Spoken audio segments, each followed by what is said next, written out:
பொள்ளாச்சி சாலைகள்ல எவ்வளவு வேகமா போறாங்க. யாரோ ஒருத்தர் மெதுவா போனாங்கன்னா இடது பக்கம் வந்து வேகமா முந்துவாங்க. அசுர வேகத்துல போயிட்டு இருக்கவங்க மெதுவா போறப்போ இப்ப இந்த மாதிரி வந்தீங்கன்னா அடிச்சு தூக்கி வீசிருக்காங்க.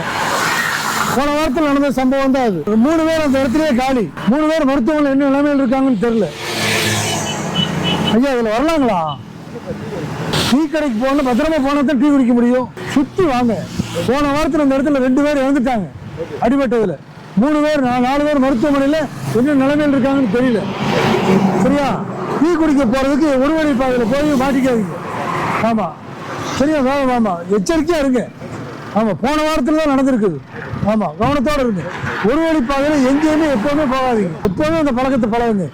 ஒரு வழியோ 100 அடியோ 20 அடியோ 10 அடியோ தெரியாது, அடிச்சு தூக்கிட்டு போயிட்டானுன்னு என்ன வேகத்துல போயிட்டு இருக்காங்க பாக்குறீங்கல்ல. நம்ம ஆயுள் நல்லா இருக்கணும் அப்படின்னா சாலை விதிகளை மதிச்சா தான் நம்மளும் நல்லா இருக்க முடியும், நம்ம குடும்பமும் சந்தோஷமா இருக்க முடியும்.